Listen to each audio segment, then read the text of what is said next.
నమస్తే అండి, ఎలా ఉన్నారు అందరూ? బాగున్నారా? నేనైతే బాగున్నానండి. మీ అందరికీ అమ్మవారి ఆశీస్సులు ఎల్లప్పుడూ ఉండాలని కోరుకుంటూ ఈరోజు నేను చెప్పే పరిహారాన్ని ఆడవారైనా మగవారైనా చేసుకోవచ్చు. కానీ ఆడవారు నెలసరి సమయంలో ఉన్నా కానీ కూడా చేసుకోవచ్చండి. ఈ పరిహారం చాలా అద్భుతమైన శక్తి కలిగిన పరిహారం. ఇంటికి పరిహారాన్ని ఎప్పుడు చేయాలి, ఏ సమస్య మీద చేసుకోవాలి, ఇవన్నీ కూడా ప్రతి ఒక్కటి కూడా చెప్తాను. వీడియోనైతే మీరు స్కిప్ చేయకుండా చూస్తూ ఉండండి, లేదంటే మీరు చేసే టైంకి మీరు సరిగ్గా చేసుకోలేరండి. ఈ పరిహారాన్ని చేసిన తర్వాత, అంటే చేసే ముందుగా మీరు రిజల్ట్ వస్తుంది అని ఒక పాజిటివ్ మనసు పెట్టి మీరు చేశారనుకోండి, ఖచ్చితంగా రిజల్ట్ ఉంటుంది. ఇంటికి పరిహారం విషయంలో ఎవరు చేసుకోవాలంటే, మీరు కోరుకున్న వారు మీకు అనుకూలంగా మారాలని మీరు ప్రయత్నం చేస్తున్నారు, అప్పుడు మీరు చేసుకోవచ్చు. ఖర్చు లేని పరిహారం అండి, అద్భుతమైన శక్తి కలిగిన పరిహారం ఇది. ఈ పరిహారాన్ని ఎందుకు చేసుకోవాలంటే, కోరుకున్నవారు అనుకూలంగా మారాలని చెప్పుకున్నాం. అంటే ఇక్కడ భార్యాభర్తల మధ్య గొడవలు వచ్చాయి, దూరంగా ఉన్నారు మీరు, అంటే మీ భార్యతో కానీ లేదంటే మీ భర్తతో కానీ మీరు దగ్గర అవ్వాలని కోరుకుంటున్నారు, అప్పుడు మీరు ప్రయత్నం చేయొచ్చు. అలానే మీ పిల్లలు, మీ కుటుంబ సభ్యులు అస్సలు మీ మాట వింటలేదు, పూర్తిగా వ్యతిరేకిస్తున్నారు మీకు, అలాంటి పరిస్థితి ఉన్నప్పుడు కూడా చేసుకోవచ్చు. ఎలాంటి సైడ్ ఎఫెక్ట్ లేని పరిహారం అండి ఇది. చాలా వరకు మన ఛానల్లో ఇలాంటి పరిహారాలే చెప్తూ వస్తున్నాను ఇప్పటివరకు. పూర్తి ఇన్ఫర్మేషన్ అనేది ప్రతి ఒక్క వీడియోలో చెప్తానండి, వీడియో స్కిప్ చేయకుండా చూడండి. మీరు ఎంతో చెప్పి చూశారు, కానీ వాళ్ళు వింటలేదు, మీకు అనుకూలంగా ఉండటం లేదు. కుటుంబం బాగుంటేనే కదండి అంతా బాగుంటుంది. ఈ విషయం మీద మీరు ఎంతో చెప్పి చూశారు, మాట వింటలేదు, మీతో ప్రేమగా కూడా ఉండలేదు. దాంతో మీరు చాలా వరకు ఇబ్బందులు పడుతున్నారు. వాళ్ళు మీకు అనుకూలంగా ఉండాలి, మీతో ఉంటేనే కదండి ఇల్లు కూడా బాగుంటుంది, అంతేగాని ఇది వేరే ఉద్దేశంతో కాదండి, మీకు అనుకూలంగా మార్చుకోవడానికి చేసుకునే పరిహారం. ఇంకా నువ్వు ఈ పరిహారాన్ని ప్రేమికులు కూడా చేసుకోవచ్చండి.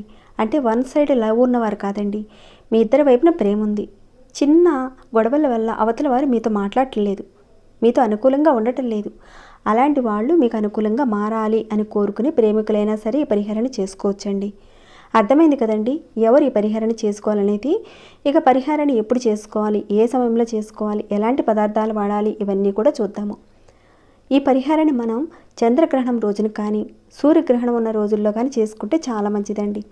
అలానే అమావాస్య రోజున కూడా చేసుకోవచ్చు, కానీ సూర్యగ్రహణం చంద్రగ్రహణం వచ్చిన రోజుల్లో చేసుకుంటే ఇంకా అద్భుతంగా పనిచేస్తుంది పరిహారం. ఒకవేళ ఆ రోజుల్లో మీకు చేసుకోవడానికి కుదరకపోతే అమావాస్య రోజునైనా సరే చేసుకోవచ్చు.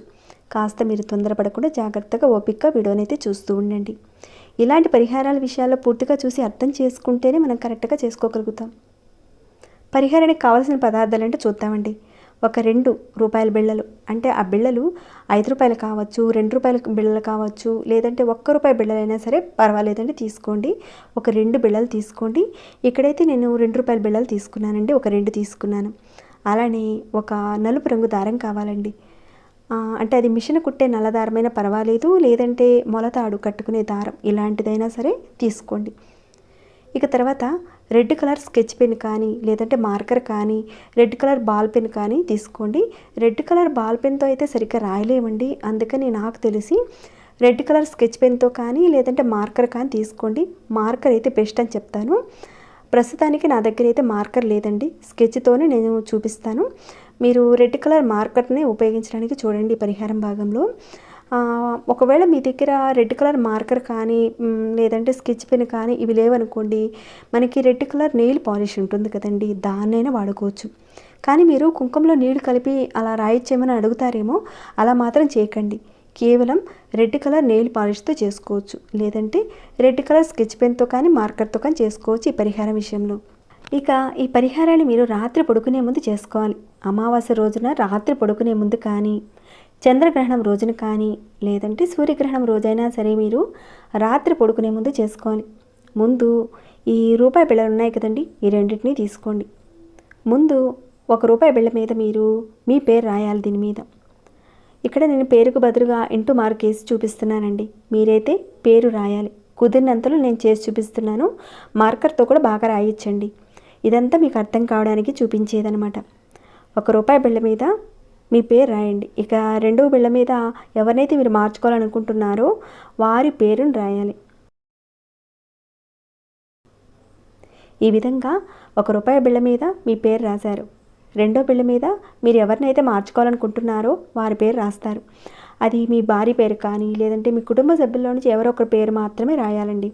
మేము నలుగురిని మార్చుకోవాలనుకుంటున్నాము, మరి మేము 4 పిల్లల్ని ఒకే రూపాయి బిళ్ళ మీద రాయొచ్చని అంటారేమో. అలా కాదండి, మీరు ఒకే ఒక్క పేరు మాత్రమే రూపాయి బిళ్ళ మీద రాయాలి. ఎవరిని మార్చుకోవాలనుకుంటున్నారో వారి పేరు మాత్రమే రాయాలి, అంతేకాని నలుగురు పేర్లు మాత్రం రాయకూడదండి.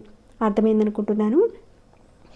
ఈ 2 రూపాయి బిళ్ళలు ఉన్నాయి కదండి, వీటి మీద రాశారు కదండి. తర్వాత ఈ విధంగా ఒకదాని మీద ఒకటి ఈ విధంగా పెట్టండి.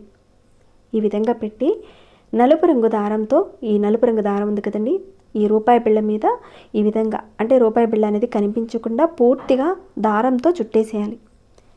ఇక దారాన్ని చుట్టేసిన తర్వాత ఆ కొన ఈ కొన ఉంటుంది కదండి, దాన్ని చక్కగా ముడేసేయండి. ముడి అనేది ఊడిపోకుండా గట్టిగా ముడేయాలి. దీన్ని మీరు ఎప్పుడు చేస్తారు? మీరు రాత్రి పడుకునే ముందు చేసుకుంటారు. ఈ విధంగా చేసిన తర్వాత ఎవరైతే చేశారో మీ యొక్క పడుకునే దిండు కింద ఈ రూపాయి బిళ్ళని పెట్టుకోవాలి. అయితే దీన్ని పెట్టుకోవడానికి ముందుగా ఒక చిన్న పని కూడా ఉందండి, అది చెప్తాను. ఈ విధంగా చుట్టారు కదండి, చుట్టేసిన తర్వాత దీనిని మీ అరచేతిలో పెట్టుకోవాలి. ఈ విధంగా పెట్టుకొని ముడి చేసేయండి, అంటే మీ గుప్పెట్లో పెట్టుకోండి. ఎవరైతే అనుకూలంగా మారాలనుకుంటున్నారో, మీతో ఆ వ్యక్తి అనుకూలంగా ఉండాలి, మీతో మాట్లాడాలి, మీతో ప్రేమగా ఉండాలి, బాగుండాలని మీరు చెప్పుకోవాలి. 1 నిమిషం పాటు మీరు చెప్పుకోవాలి. దూరంగా ఉన్నారనుకోండి, వారు మీ యొక్క గొడవలు తగ్గాలి, వాళ్ళు అనుకూలంగా మారాలి అని కోరుకోండి. 1 నిమిషం పాటు కోరుకోండి. అలా అనుకున్న తర్వాత దీనిని తీసి మీ తలగడ కిందకి పెట్టుకొని పడుకొని నిద్రపోండి. ఈ విధంగా మీరు అమావాస్య రోజు రాత్రి కానీ గ్రహణం రోజు రాత్రి కానీ ఈ విధంగా పెట్టుకొని నిద్రపోయారు. ఇక తర్వాత రోజున లేచిన తర్వాత ఏదైతే తలగడి కింద రూపాయి బిళ్ళలు ఉన్నాయి కదండి, వాటిని తీసుకువెళ్ళి ఎవరూ తొక్కని ఒక ప్రదేశంలో పాతి పెట్టేయాలి. అంటే ఎవరూ తొక్కని ప్రదేశం అంటే మనుషులు తిరుగుతూ ఉంటారు కదండి, అటువైపు కాకుండా తిరగని చోట మీరు పాతి పెట్టేయాలి. అలాంటి పరిస్థితి లేకుండా ఉంటే మీ పెరట్లో అయినా సరే, మీరు ఎవరు తిరగకుండా ఉన్న అటువైపు ప్లేస్లో మీరు పాతి పెట్టేయండి. లేదంటే పూల కుండీ చెట్లలో అయినా సరే దీన్ని పాతి పెట్టొచ్చండి ఈ రూపాయి బిళ్ళల్ని. ఇలా చేయడం వల్ల మీలో అద్భుతమైన వశీకరణ శక్తి పెరుగుతుంది. ఎవరి పేరైతే రాశారో వారు మీకు అనుకూలంగా మారడానికి ప్రాకృతికమైన శక్తి మీకు వస్తుంది. ప్రకృతి మీకు అలా కల్పించేలా సహాయం ఇస్తుంది. ఇలా మీరు అమావాస్య రోజున చేశారు. మీకు మళ్ళీ ఫలితం వచ్చే వరకు ఈ విధంగానే చేస్తూ ఉండాలి. మీ యొక్క మానసిక స్థితి ప్రేరణ ఎంత బాగుంటుందో అలా అమావాస్యకి గ్రహణ సమయంలో మీరు చేసుకుంటే అద్భుతమైన ఫలితం ఉంటుందండి. చెప్పాలంటే గ్రహణ సమయంలో చాలా తొందరగా ఫలితం ఇస్తుంది. ఇది అమావాస్యకి కూడా వస్తుంది, కానీ కాస్త టైం పడుతుందండి. కానీ గ్రహణ సమయంలో మనసు పెట్టి చేసుకుంటే చాలా ఫాస్ట్గా రిజల్ట్ ఉంటుంది. మీరు ఈ విధంగా మట్టిలో పాతి పెట్టేశారు, ఇక దానిని తీయనవసరం లేదండి, అక్కడే వదిలేసేయండి. ప్రతిసారి ఇప్పుడు చెప్పిన విధంగా 2 రూపాయల బిళ్ళల్ని చుట్టడము, దారంతో చుట్టడము, స్కెచ్ పెన్తో రాయడం, ఇవి మాత్రం ఖచ్చితంగా చేయాలి. ఇక పాతి పెట్టిన ప్రదేశంలో అక్కడే పక్కగా మీరు పాతి పెట్టొచ్చండి. అంటే ఒకే చోట ఆ ప్రదేశంలో పక్కపక్కగా మీరు పాతి పెట్టచ్చు. ఈ పరిహారాన్ని మీరు మతమైనా సరే, జాతి అయినా సరే, కులమైనా సరే అలాంటిది ఏది లేదండి, ప్రతి ఒక్కరూ కూడా చేసుకోవచ్చండి. అంటే జాతి, మతం, కులం అలాంటిది ఏది కూడా చూసుకోవడం లేదండి. ఆ సమయంలో ఆ పదార్థం మీ మనసును ప్రేరేపించి చేయడం వల్ల ప్రాకృతికమైన శక్తి మీకు వస్తుంది. ఇది సిద్ధి ఉపాయం అండి.